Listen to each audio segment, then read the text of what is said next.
Hello, sister friends. Today we're going to be talking about Sister Wives episode 5, which is titled Kissing Another Man's Wife. This title I understand, and it makes me want to vomit. We'll talk about that later. The show opens up with Meri and Jen sitting down to have brunch together. And this is the clip that we saw in the preview where I want to say Jen sets Meri straight, but I don't think she does. Well, give it a few more years. The beauty is Jen is speaking her mind. And maybe she always did. I don't think she always did. I think now that it's official that Meri's away from Kody, she's speaking her mind. I still don't think Meri's getting it between her two ears. Nope. But before we even get there, at the very onset of this show, they're talking about a text that Meri received. Logan contacted Meri and said, hey, I want to get the recipe for the candy canes that you always made at Christmas time. It warms my heart and it breaks my heart at the same time. Meri is so thrilled, and I'm thrilled too, but Meri is so touched and so thrilled that somebody asked her for a recipe. Like, it wasn't, hey, I haven't seen you in a while, just wanted to send you a text to see if we can get together and get coffee. Or, hey, I haven't seen you, just want to check and make sure everything's okay. How are you? Or anything. I don't know. He was asking for the candy cane recipe. He wants to make it this year. I think that's so cute. Maybe Logan has issues with her from the past. I find it hard to believe. Logan still welcomes Kody and Robin with open arms. Then again, so does Mykelti. Or she did until just as of late. But for the longest time she did, and she downright hates Meri. And if there was a stronger word than hate, that's what it would probably be. Since in her Patreon, the last time she mentioned Meri's name, she literally made the gun motion and shooting. So that's a whole separate issue. She has separate issues. She's going to be a miserable woman until she figures out how to work through that. Until then, My kids, I have a grandson, That's awesome. which is fun. Is that fun? I have It's 3 always grand fun. dogs. Oh, okay. Well, I like that she doesn't claim my kids as her grandkids because they're not. I do love dogs. Meri's just tickled pink that Logan contacted her and asked for the recipe. It appears that some kids really don't reach out at all. And then this goes back to what I said about Kody and Robin last season. How much are you reaching out, Meri? That's what I want to know.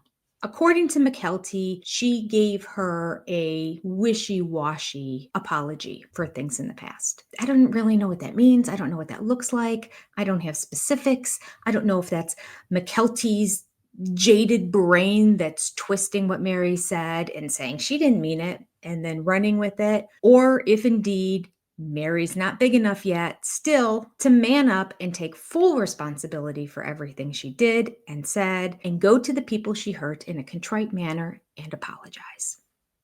Why is that so hard? But I don't know. We haven't gotten that far in the show. We got as far as finding out what the big brouhaha was, which was yelling at Mykelti in a store for accepting the extra change that the store clerk offered her to pay for her item. I can't even see that as an incident of this is a straw that broke the camel's back. Never going to speak to her ever again in my life.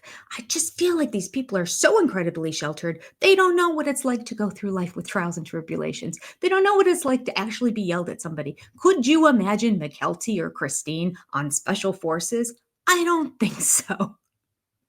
They couldn't handle it. The people who had done me wrong or who were mean to me, I'm over it. Life goes on. They're not listening. Also, you need to wake up because this is my dream, that the OG3 get along again because nothing will bother Kody and Robin more than the 3 of them getting along. It already irks Kody to no end that Janelle and Christine get along, but could you imagine if Meri was part of it and there's clips on shows where the 3 of them are laughing and having a good time? He and Robin will spiral out of jealousy. I'm here for it. Okay. Anyway, we do have a cut to Christine who says her first time that she had Christmas and the kids were like, are we doing this tradition? Are we doing that tradition or this tradition? She's like, no. This is a new Christmas. I'm in a new home. I have a new husband. Like, it's going to be different now. And they were all like, oh. And then now she realizes it's important to keep those traditions. I find it odd that she had to go through a Christmas without the traditions and see how sad her kids were in order to understand that she had to implement them in the future.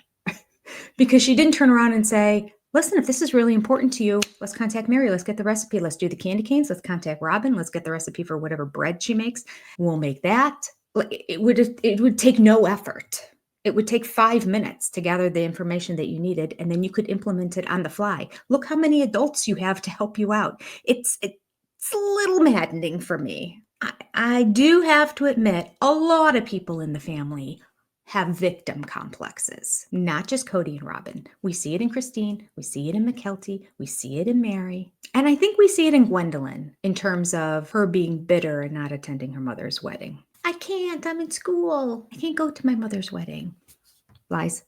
I hope they all learn from their mistakes, because in terms of Gwendolyn, that was the last time the entire OG 13 would have been together. It was OG 12, but Garrison was there. Gwendolyn's the one that chose not to be. And yes, she chose not to be. When there's a will, there's a way. I don't care how difficult her schooling was. You know how difficult vet school is? My daughter had to miss a week because she had mononucleosis. She figured it out. Gwendolyn could have taken a day on the weekend to drive down, attend the wedding, spend the night, and drive back the next day and not miss any days of school. Just saying. I'm on a rant today. I need to pull myself back because we haven't even seen Kody yet. Oh my. I'll be better. Happy Jenny. They're really bugging me in this episode for some reason. All right, let's move on. So then they get to talking about Kody. And there's one thing that Meri wants from Kody. It's the one thing that he's incapable of doing. And this is what it is. If Kody would just communicate, that's all I want is for him to communicate. Oh, good luck with that, Meri. In the past 15 years, we've watched the series. We haven't seen it once. We're currently watching Special Forces. Watch my reviews of those and you'll see not a good communicator or leader there either. Next. So you know how frustrated I'm getting with them. Well, so's Jen. And I appreciate the fact that Jen is speaking her mind and letting her frustrations be known. She says this. How much longer are we going to do this? Like, for real. How much longer until you just realize that he's an ass? Yes, Meri, we all want to know how much longer before you're still trying to impress him, before you're still trying to not make waves, before you're still trying to make his life smooth and easy. Enough. Nobody's saying be a pushover. They're just saying, speak your voice. This voice you claim you've acquired over the past 3 years. Where is it? That I want a part. number. How much longer? Jen's so good. She interrupts Meri midstream. Number. Give me a number. I want a number. How much longer? I'm not playing. Jen is being Mel Robbins to her right now, and she's still not listening to her. Why will Meri listen to Mel, but not to Jen? Jen needs to find passages in Mel Robbins' books, highlight them, and give them to Meri. And then maybe she'll pay attention and she'll listen and she'll not always try to be the nice girl who he likes. She's got to stop wanting to be liked by him. Why does she care? Sadly, maybe she's not over him. It seems to be true. I don't know. It's time for you to end the nice girl era. It's not benefiting you. It's only benefiting him. Yeah, it is. So then why are you doing it? It's self-inflicted pain at this point. Because I don't want to be a bitch. See, and this is the other problem. Meri cannot understand the difference between standing up for yourself and being a bitch. I don't know how she doesn't get that with all the therapy she's had, but she needs to get into therapy more times a week than she's been. Because after all this time, if she thinks standing up for yourself and trying to do what is right and get what is fair is being a bitch, we have issues. Because that's what she just said right here. Why won't you speak up for yourself? I don't want to be a bitch. Well, you're not. Because Kody said you're a bitch. Because Kody said your friends are bitches because they're speaking up for you. Again, why are we listening to Kody? Why is she giving him so much power? Makes me angry. I said I was going to calm down. I'm going to calm down. Happy Jenny. So Jen is now doing role play with Meri, where she's making Meri say definitive statements. I mean, they think it's called bitch training, but she's like, no, the things she's saying are, you do not control me. Get your shit together. Okay, that could be considered bitchy. It does apply to Kody in so many situations. And then we get to one that really is bitchy, but very funny. Get your together. Good. Okay, I like that one. Yes. Comb your hair. Comb your hair, Kody. That one felt like it came deep from your soul. I'm very proud of you. And Jen made Meri practice saying, Kody, pay up. Bitch, where's my money? And then we go to North Carolina, where it's adorable and sweet, and they show the cityscape, which is so much cuter than Flagstaff. I don't want to diss Flagstaff because there's people in Flagstaff that watch this channel, but it seems a little run down, maybe a little old, comparing it at least to this cute little town in North Carolina, where it looks like it comes right off of a Christmas card. The streets are wider. There's not all the power lines. It doesn't feel as industrial. Feels almost fake and happy, like straight out of A Christmas Carol. So Peyton made it across the country. They are now getting ready to celebrate Christmas. It's not Christmas Day per se, but just like my family, our Christmas with my whole extended family is 2 full days long, all day Saturday, all day Sunday, full of games and games and games and prizes and gifts, tons of food. And we always watch the Browns game.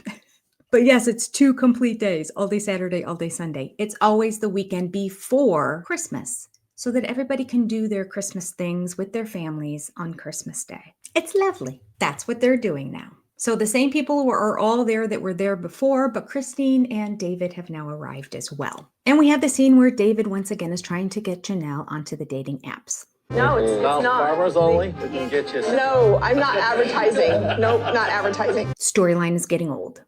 Come on, step it up, TLC. We've been talking about this since last season. Done. Next. Oh, great. It's Flagstaff. Oh, gosh. They're moving in, and this makes no sense. Now, they show them in what appears to be the garage that they have, or one of the garages. They have like a 6-car garage and an apartment and everything in this other building, but they're showing one section of it loaded with crap. Okay. When you move, you have garages that look like this. I'm not judging them for that. What I'm going to judge is what Robin says, kind of. So this is a picture of what's clearly a garage because you can see a garage door. But when Robin says, "Where's your drums?" Cody plays the drums. Of course he does. It's the manliest of all the instruments. So when she says, "Where's your drums?" he's like, "It's in the garage." As if this is not called the garage. She clarifies and says, "Oh, the other garage." I think she's trying to make it look like, "Oh, I just want you to know we have multiple garages." But the point being, there's a lot more crap other places. This is just a little bit of all the junk that they have. If you look closely at this picture, there is not one box that looks like it contains a pair of shoes or a shirt. Nope. Everything in here is tools, garage stuff, power equipment. Like, Cody just buys every single thing he wants when he sees it in case he might need it someday. And then cannot find it when he needs it and probably buys a second. But fear not, he's wearing gloves. Hey, do you want the blue gloves or the brown gloves? I think he wears gloves to make his hands look bigger and manlier because he has very, very tiny little stubby fingers, in my opinion. So then he took 3/4 of it and donated it to Salvation Army for people in need, right? Nope. Not an altruistic, giving, or philanthropic bone in his or her body. He still has it all to himself. 4 times the amount of stuff he needs. I'm greedy. I'm Cody Brown. And lies about the fact that it was all in that garage. That garage has nothing but tools, garage stuff, etc. And then we have, oh gosh, people, it's so awkward. Well, let's do that. You want to prove? Have you got grants? What's funny? Topics of conversation. And there's part of me that doesn't want to say anything about the next scene with Aurora because I feel bad. And I'm like, oh, she's just a kid. She's not a kid. She's 22. But she's acting like she's 16 in the scene as she comes up to mommy and daddy asking for permission to have the guy she's gone on a couple dates with become her boyfriend. And Cody is acting like he just got asked to the prom. I know. So what's up, Aurora? But speaking of no pressure or pressure, what's going on? What's happening? It's so weird. It's so bizarre. It's so awkward. It's full of bad acting. And thank you, TLC, for another ear-piercing moment. The way Brianna says this line now is going to be so incredibly juvenile, followed by some fake acting from Robin. You know the guy that I've been dating for a while? Yeah. He asked me to be his girlfriend, and I said yes. This scene makes me want to puke. Why would Robin give her the look of... It's not a look of approval. Taking a picture. I'm going to take a picture right now because I have it right in front of me. That was my Duolingo. All right. Here we go.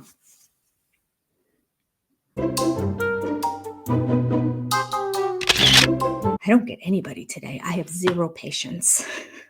I'm trying to be the happy Jenny. I'm working on it. Happy Jenny, happy Jenny. She has the look of, why would you do that? Of course, then her words are like, oh, yeah, okay, we like him. Well, she might like him. Cody loves him. He's a cowboy.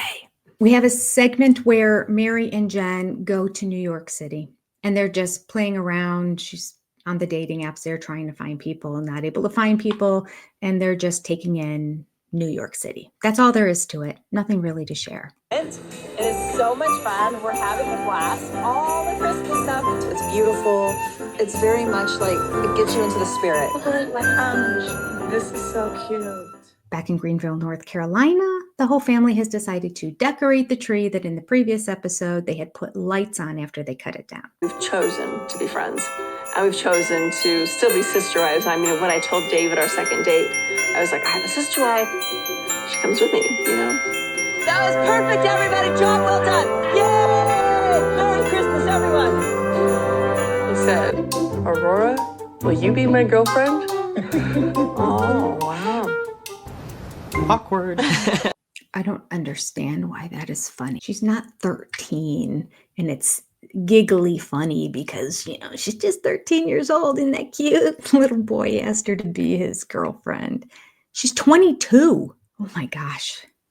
And you know the worst part about it? I keep saying those girls just have to get out of that house and get away from these two to see what life is like in a normal situation, really without their influence. I understand they go to college, so they meet people in college, and they have this church they attend, so there'll be normal people in the church as well.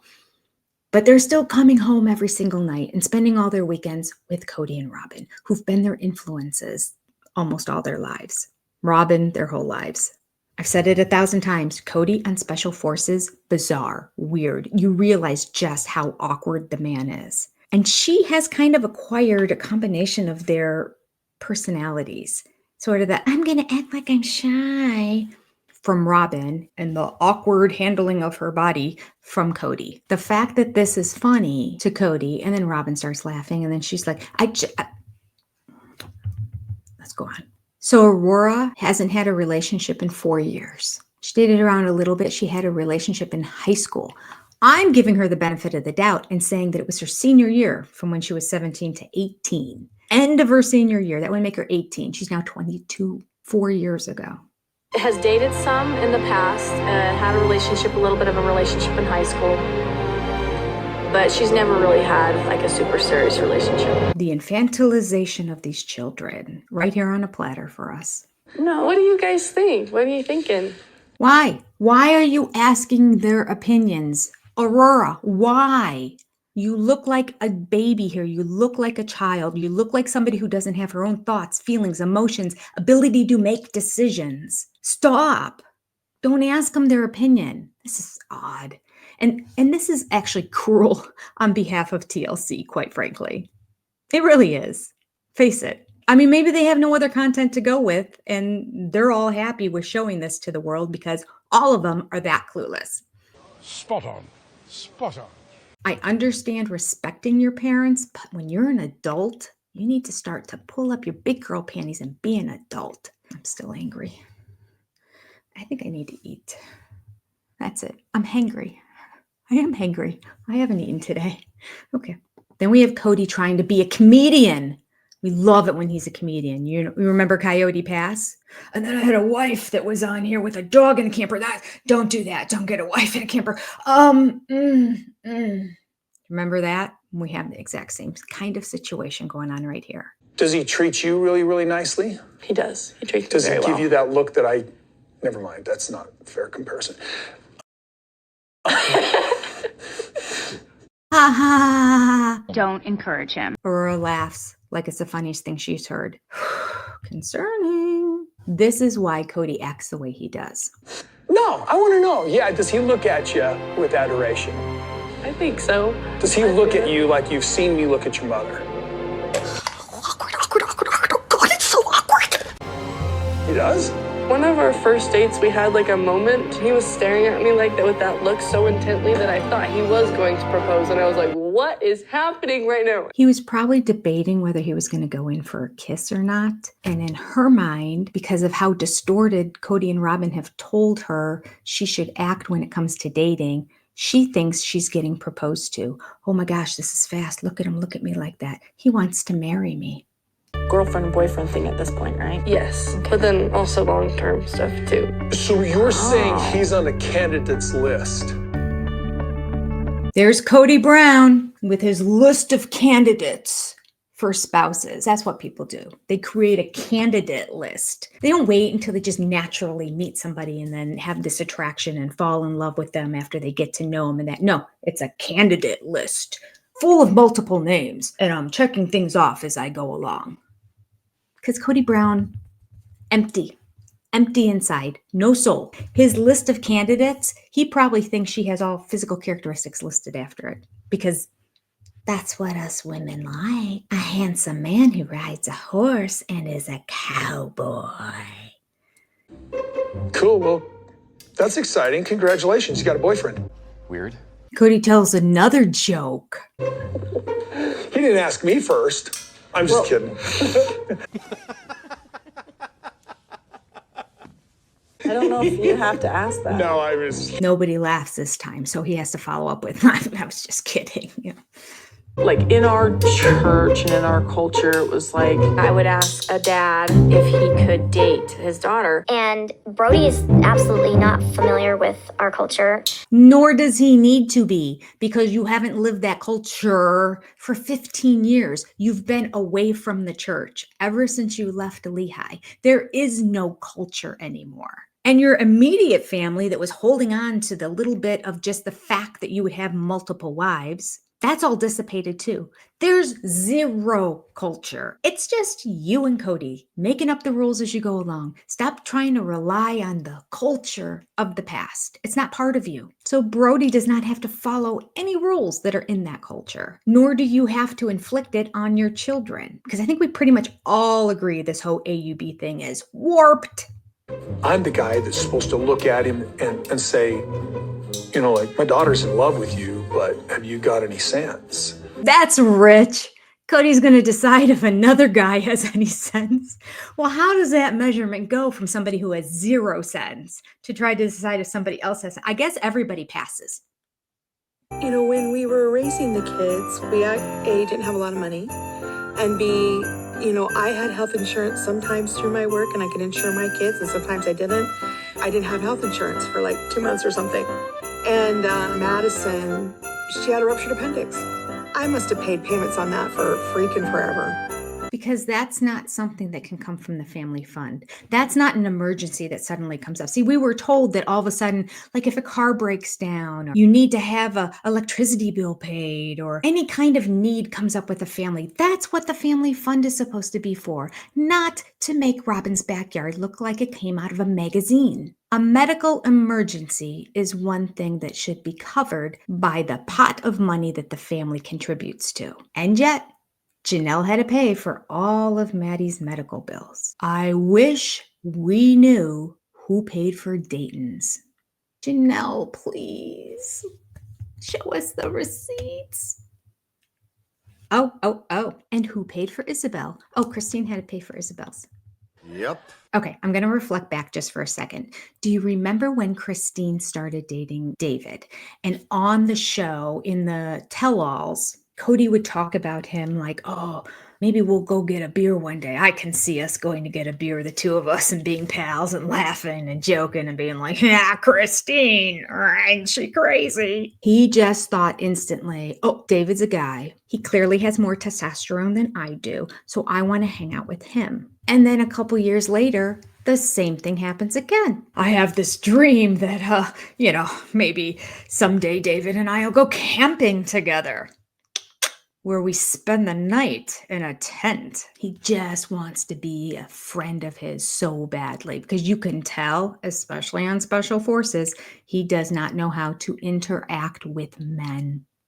He doesn't know how to be a friend.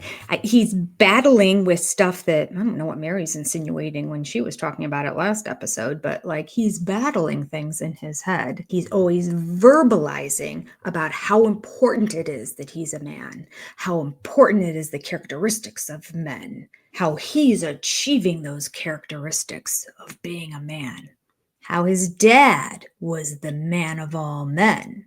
So maybe we have two things going on here. Cody's internal conflict with the fact that he knows that he's supposed to want to be a man, so he's striving to achieve that when deep down inside, he's very effeminate. And or he is still, after Wynn has passed away, his father, trying to impress Dad and prove to him that he's a man because Wynn, who, as Cody says, was a cowboy, was a gruff man when it came to the boys. Now, none of the girls have ever said that he mistreated them, which would lead me to believe that he was also kind to his wives, which is why he went to his grave with 3 wives who still loved him. He and his brother can't seem to figure it out because he could be a mean man. Well, he was a mean man to other men. He was a slave driver on his ranch, but he wasn't that way towards women, something Cody hasn't figured out yet. I think Daddy Wynn was a very simple man who also thought, be a man, act like a man. And I think those are words that he probably pounded into Cody's head a lot. Now, if Cody had any level of self-reflection and could think on that and reflect on it and say, listen, this is what I went through and it was difficult and I really need to get in touch with who I really am, I'd have all the respect in the world for the man. But because he keeps pretending and cosplaying a burly man, we have no choice but to react to it. All right, back to the show. So Aurora's dating a cowboy, something Cody always wanted to do, allegedly. And Cody is just giddy at the idea that he's going to become his friend. Yeah, Brody's coming over, man, and it's kind of exciting. Robin, here's the thing. I think Robin's more discriminating than I am. I want to be buddies, and that's how I'm going to get to know him. And he's going to tell me stories, and I'll figure out things that way. Yeah, he's not going to be hard on him at all. It's a cowboy. He wants him to move into their house. Are you kidding?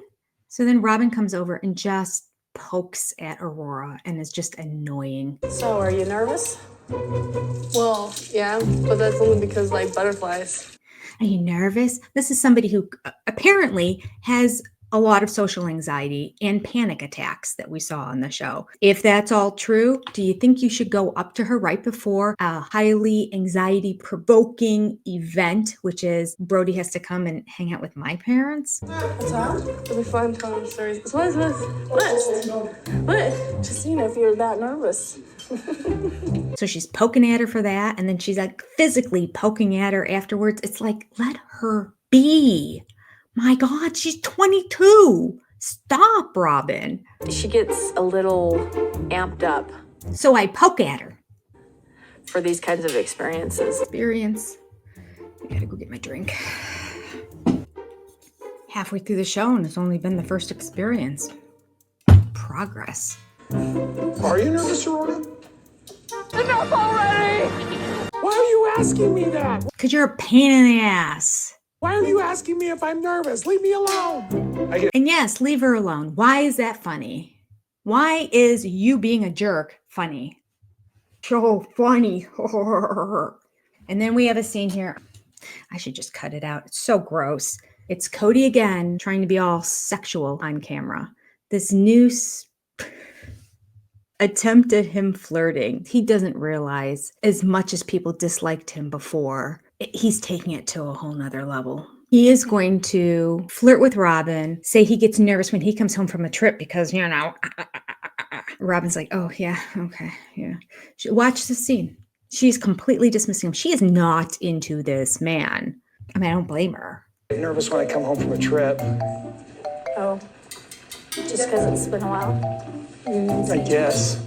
But I think he's so scared she's going to leave him that he's overdoing it with the sexual side of their relationship, as if that's what she wants, as if that's what she's missing. No, she's missing a connection with you, Cody. But I don't think that's something he can do. So we're going to lean on the I'll sexually fulfill her. Sick. He's a narcissist, so he doesn't get it. He doesn't understand connections. He doesn't understand what real intimacy is. He thinks the act of having sex with somebody is what is intimate. Clueless. You're funny. Every chance we talk about her romance, we talk about ours. Because I'm relating. That's a gross line. You're relating to your daughter having sex with her boyfriend?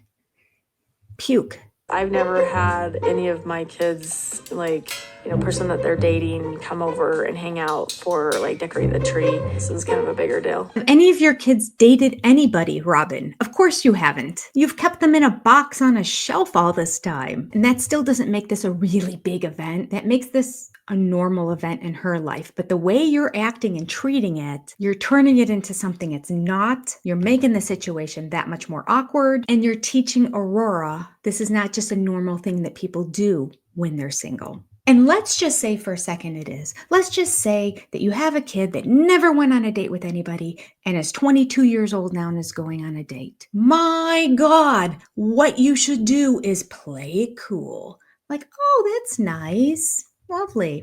Oh, she's coming over today. Oh, I'm looking forward to meeting her. Like a normal human being. My God, these people. So you can listen to everybody talking. Everyone's talking at about this level. And then all of a sudden, there he is.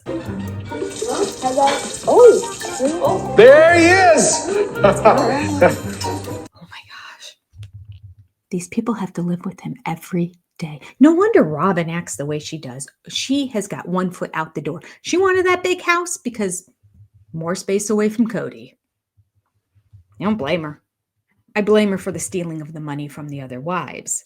I don't blame her for wanting to get away from him, but she doesn't have a choice right now. She got to see how many more years are in the can for the show. Once she knows this is the final season for sure, then she can file the papers. She's running. She's excited. Oh my God. Kids are excited to see you. Aurora's not, though. Whoa, what? I said I was nervous. I'm just messing. He's got all the jokes. Why does Cody like Brody? He'll tell you in his own words. He wears cowboy boots. He rides horses. He listens to country western music. He even plays a guitar. Not a guitar! He even plays a guitar! He was kind of dreamy. The cowboy cliche is like the cliche of the drummer in a rock and roll band. It's like, can I trust my daughter with a cowboy? That makes no sense. Why can't you trust cowboys? I've never heard negative things about cowboys. Cowboys, I believe, are just hardworking guys. They don't do harm. They aren't evil. They're not like the bad boys of society. But they are in Cody's world. Maybe that's why he likes himself a cowboy so much. He wants a bad boy. All right, I gotta stop. I'm gonna have to eat here soon. I love this next scene. Robin orders a tree that she didn't have before because she didn't know what the size of it was. It must have been really early in the morning before she fell asleep this time because she ordered the wrong size. Tiny? Oh, that's It's teeny tiny, Mom. Yeah. Oh, I was thinking it was a different tree. I thought this was a bigger tree. Well, here's the I thing. have a bigger tree. Where's the bigger tree? It's In our moving somewhere? yes. Oh, the scene for TLC is not working out. Cody instantly makes sure to put the blame of this whole situation because he's fearful of how awkward and uncomfortable and embarrassing it might be when it goes on to television. So he's making it clear, Robin's fault, her fault. I didn't do it. But she planned this, and now she's having to pivot. And doggone it, we've got this great Christmas spirit going on, and now we don't have a great tree. There's all this Christmas spirit going on, but the fact that they have the wrong size tree ruins it. Again, just proving he does not understand what makes a home, what makes a family, what makes memories. How does he react if the gingerbread cookies get burnt? He must lose his cool. There goes Christmas. Cancel. We're canceling it. So Cody all of a sudden pretends like he finds mistletoe in a bag. Maybe it was, maybe it wasn't. I'm thinking no, because he didn't actually pull it out and hold it over Robin's head, which I don't think he would have been able to control himself. I think he would have done it anyway. I think he's acting to like have a little scene go on here to cover for the fact that the tree is very small, because Christmas is already ruined. So let's try to pivot and do something sexual again. Look, there's mistletoe. No, I don't know if it's mistletoe. Robin reacts as Robin always reacts. Ew, get away from me. If it's got berries, it's mistletoe to You need me. to take him out of these bags, though. Hey, We'll take it looks out. like mistletoe to me. Like, I'm not shy at all. Because I'm not shy, I can be embarrassing, I think. If you're aware of this, Cody, why would you continue to do it? If anybody ever told me, you know what, when you act like that, it's embarrassing, last time I'm doing it ever. He just justifies his inappropriate and gross and embarrassing behavior. I like affection. I don't care about PDA. I don't care if it's in public. I don't care. I don't care where it is. I want to show the affection. Do you see how selfish this man is? Do you see how selfish he is? I'm not shy. I'm not embarrassing. And I wouldn't embarrass other people in the room. Certainly not intentionally. I mean, my goal's not to embarrass her, but I like affection. So I will continue to act this way. I will continue to be embarrassing. I don't care what she likes or wants. This is what I like. I like affection. Cody Brown. So we have our first instance of Cody telling Brody he's a man because he gave a knife to Aurora. That makes you a man. It's a manly thing to have a knife. Now, if he would have given her a gun, Cody would have to go take a cold shower. Where's my pocket knife? Brody, do you have a pocket knife? I do. I don't on me right now. Oh. She has it. Yeah. Oh, that we've been shown up. I want to check that mess out. Oh, yeah. Yeah, that's. He gave that to me. Yeah, go to that. Oh, yeah, you're the man. But this gift of giving her a knife leads to an incredibly uncomfortable situation. Cody trying to vet, maybe, Brody. And Brody's even like, what are you talking about? Let's watch. He gave it to me because I have parents who are very protective and loving, and they were vocalizing it. And he was like, well, here's a knife. If you feel the need to use it on me, please do. But otherwise, it's just for you. Okay, I'm going to admit that is a cute line. This Brody seems like a nice kid. He's kind of quiet. You can tell he's uncomfortable. I mean, he's in Cody's presence and now there's cameras around. So I give him grace. I think the fact that after Aurora told him, my parents are very protective, that he gifted her his knife and said, here, if they're worried, now you know you have something to protect yourself against others and use it against me if I'm inappropriate. Like, it's just a way of saying, I'm proving to you I'm a good guy. But Cody has to take it one step further and make it awkward. So, Brody, that's an interesting concept. So, you would be amiss if you didn't protect her from yourself, right? Definitely. Yeah. What do you think? How do you interpret that? What do you think about that? I don't know what this man is saying. She's got to have a way to protect herself. You know, I do as well. So I gave her one of my knives and I kept another. But if you're protecting her from you, what does that mean? No clue. Nobody can interpret that. Those words make no sense. First of all, she doesn't need to be protected against myself. But if she did, I just gave her a knife. What more do you want me to do?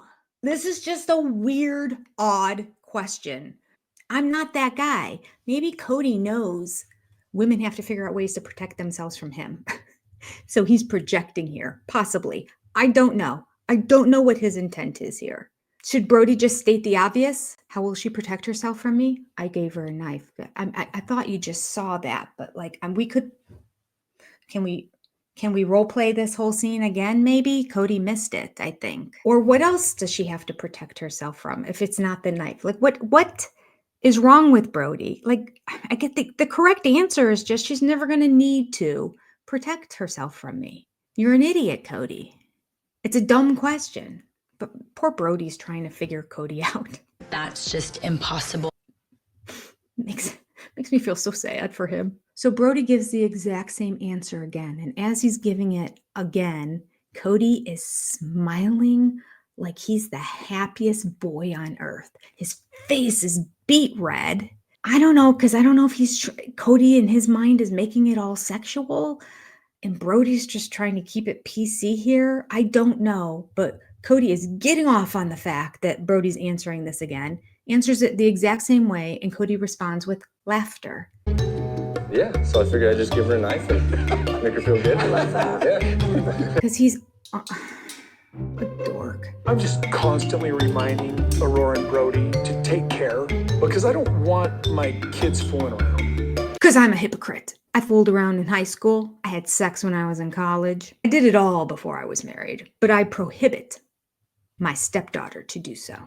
It's impossible to be involved with each other in a nature that's romantic without the potential of hurt. And that's when you get vulnerability, is when you're willing to take that chance, right? Yeah.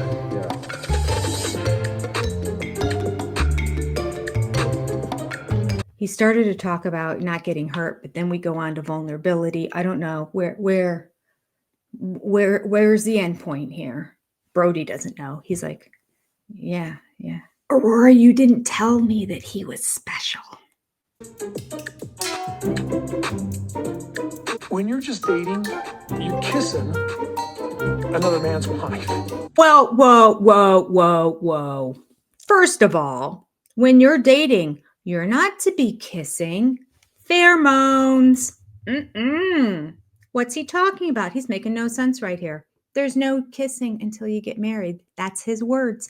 That was his requirement for all his girls. Not Robin's kids. They get to kiss. But he's not worried anymore about the kissing leading to more things. No, this is the dumbest thing you'll ever hear. This could be the dumbest thing Kody ever said. Here we go. Until she's your wife. And if she doesn't become your wife, you're kissing another man's wife. Not true. What is he talking about? She is not somebody else's wife before she becomes your wife. As she's single and she's dating, she's nobody's wife. You're kissing another man's wife. That makes no sense. Here's the analogy I used on Sunday night when I heard him say this. This is equivalent to saying, when you're bathing your baby girl, you're bathing another man's wife. It's the exact same thing. It's not weird and awkward that child will grow up and someday become somebody else's wife.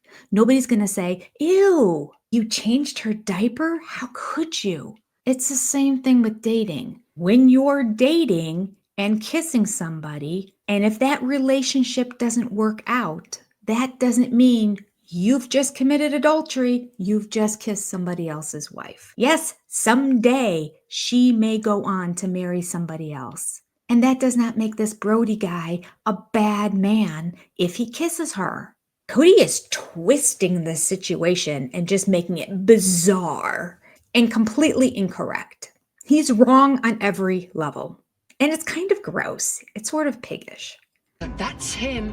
This is the reason that I believe in chastity. You don't believe in chastity. You said you got to third base while you were in high school with multiple girls, and then you had sex while you were in a relationship with someone in college. Relationship, that means multiple times. Next. It's like, don't take something away from them that doesn't belong to you. Belong to you. His possessiveness of women is repulsive. When you're protecting a girl, like I want to protect Robin, when I'm protecting her from myself, I'm trying to protect her from being hurt by me. Dumb again. Why, Kody, do you actively have to protect Robin from yourself? What is wrong with you? Kody knows he's a mess. He's screwed up in the head. He has poor intentions. And he probably does on a daily basis think, that's inappropriate. I shouldn't do that. Most men don't think that because they don't act that way, because they don't have the same thoughts inside their head that you do, because they think with their actual brain and with their hearts, not with their other head. Stop projecting, Kody. Robin might need to get protected from you. That doesn't mean that people have to be protected from this sweet little cowboy. If you love my daughter, then you'll love her as much as I loved her mother, and I kept my hands off of her until we were married. Lies, lies, lies. We didn't have real physical connection until we were married. Lies, lies, lies. Lies. No way. No way. We saw the engagement photos. Christine said it herself. He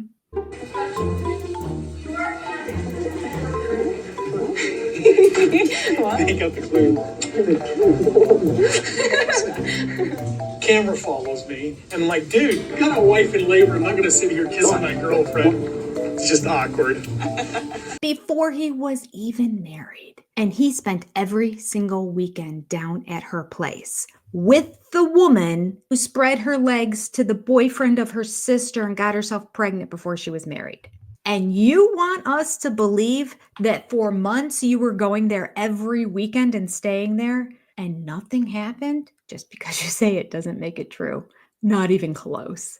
We don't buy it for a second. And you look like a bigger fool now for lying again. So Kody can't help himself. He has to keep talking because Kody loves to hear himself talk. And there's cameras on top of it. So he is in his element of joy of I can just keep saying random words and act like I'm philosophizing. And people will eat it up. Did you catch this, TLC? Hey, camera, get my good angle. I'm going to share some more wisdom here. And as he does, let's watch Robin. She wants to jump out the window. She wants to jump out the window. The best kind of relationship is one that you're so cool with each other that if you don't keep dating, you'd still be friends. So the next guy, if he's cool, would say, thanks for watching out for my girl. That's a little weird, though. I think that's a little... Kody is so stunted. He is so emotionally stunted. He is so clueless when it comes to dating. He's clueless in relationships. He's clueless on what is cool and what makes you a man. So true. But this is, you're not going to believe this. Now, Kody goes on to insult the spouses of his children. He says, I'm very discriminating now when it comes to who my stepgirls are going to date. I didn't really do that with Tony or Mitch or Caleb. He says, I swear to God, he says that. So I feel like I'm more discriminating now than I was with Tony, than I was with Mitch, and than I was with Caleb. I just was less discriminating. If he wants to put a nail in the coffin of his relationship with his kids, here it is. I didn't care. I didn't vet them. I wasn't discriminating their character or anything. And look what I got. I mean, Tony. But Caleb and Mitch are stand-up men. And they're manly men too. I'm shocked that Kody's saying this to them because if he ever wants to have a manly relationship with them again, especially Caleb, His favorite. he has to be kind to him. And he just absolutely insulted all three of his daughters and their spouses. It's unbelievable. The fact those words came out of his mouth are still shocking to my brain. So, would you feel comfortable coming and being part of our Christmas, Brody? Definitely, yeah. Really? I feel like it's a special day and I'd like to spend it with my special girl. Oh. Ooh. Hey, mommy. There you go. I'm like, hey, do you want to spend Christmas with a special guy? All right. So I'm getting it now. Every single time Brody says something kind and sweet to Aurora, Kody's jealous. One could say he's jealous because he wants Brody, but I'm not going to say that. He's jealous that Brody and Aurora are showing this love for each other and they're looking deeply into each other's eyes. He does not have that with Robin. She does not like him. He wants that with Robin. He doesn't know how to get there because he doesn't know how to connect. So he seems to think, oh, they want to spend time together. I want to spend time together too. I want to have sex. Just like in the kitchen before. This is like the third or the fourth time in this episode where he's taking a situation that should be sweet, kind, romantic, endearing, and turning it sexual. He's such a pig. Even little Saul understands that. Little Saul grabs him by the shoulders and tries to pull him back. You want to spend Christmas with a special guy? Because I think you're a special girl. So I am that guy now. Oh, you are. Get back, old man. She don't want you. Kody is a romantic person. Is not. anytime he sees anybody being romantic, he wants to be romantic too with me. I don't know whether to laugh or cry. No, he doesn't. He hasn't shown you one bit of romance at all. It's all sexual. There's a difference. I think she's covering for him. I think she understands there's a difference, and I think she understands that Kody can't get it. Kody doesn't have the ability to get there. I love it and I appreciate it. No, you don't. Stop lying. But it's just something that I'm kind of having to like untrain myself, I guess you'd say. Lies, lies, lies. She's careful. For so many years was like, careful, don't show the world that we've got this thing. Lies, lies, lies. That's not true. It's simply not true. All right. We went through that last episode. It's all lies. She's not into you. That's why she's not getting there. Because if she always wanted to jump your bones, as soon as the other three were gone, she'd be jumping your bones all the time. She's not. Kody, you had to control yourself in front of the other wives, and you were able to do it with Robin. And then when the other wives left, now you're pouncing on her. She's not pouncing back. He can't get it. She's not that into you. She don't want ya. Palate cleanser. We're going back to North Carolina to end the episode. Praise Jesus. It's a little awkward. Christine is trying very hard to get a room of non-singers to sing We Wish You a Merry Christmas. Wait for it. In a round.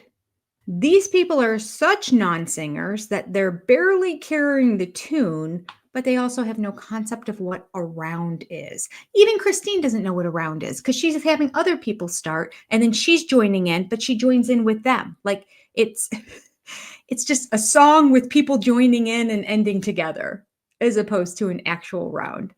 It's a little uncomfortable to watch. I think we need to sing We Wish You a Merry Christmas in a round. We wish you a Merry Christmas. Then someone else start. We wish you a Merry Christmas. So we wish you a Merry Christmas. We wish you a Merry Christmas. We wish you a Merry Christmas and a Happy New Year. Start again. Christmas. We wish you a Merry Christmas. We wish you a Merry Christmas. We wish you a Merry Christmas and a Happy New Year. I don't think it's a round. We wish you a Merry Christmas. We wish you a Merry Christmas. We wish you a Merry Christmas and a Happy New Year. She's trying too hard to make it look like we're having fun at Christmas time. Just have fun at Christmas time, Christine, okay? I wish they understood that we truly do enjoy just watching the kids interact and people have fun and them just having conversations with each other and giggling and laughing, zooming in here and there on different conversations. I could watch that all day.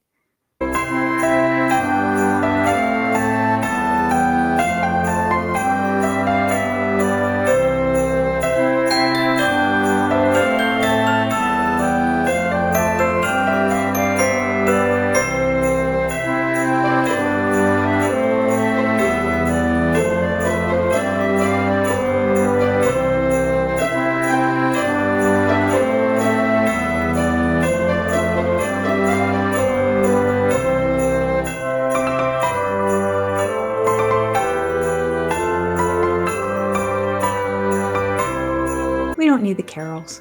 And it ends with Christine making an absolute statement. Here it is.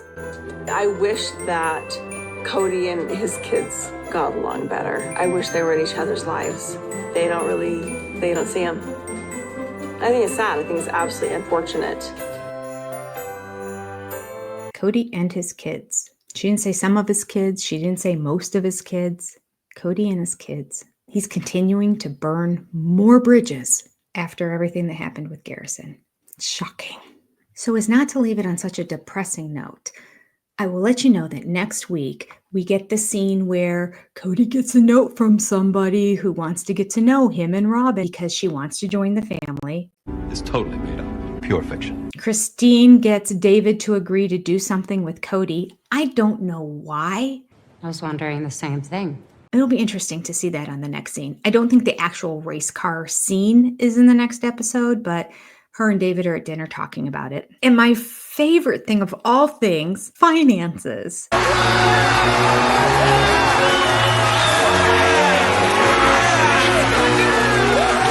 We have a Zoom call between Janelle, Kody, and Meri. Go on. And Cody's all smiles going, how's everyone doing? after 2 years of dragging his feet and not selling Coyote Pass. And in his couch interview, he's like, they're not even cordial to me. Could he be more clueless? He couldn't be more clueless. And yet somehow another episode will come where we'll go, oh my gosh, he's more clueless. That's it for today. Thank you for staying with me to the very end. I appreciate you, sister friend. Take care. God bless. Adios. And I'll see you next time. Bye-bye. Happy New Year. Okay, amazing. Okay, now we can go eat. Now you can go. Woo! Happy Christmas.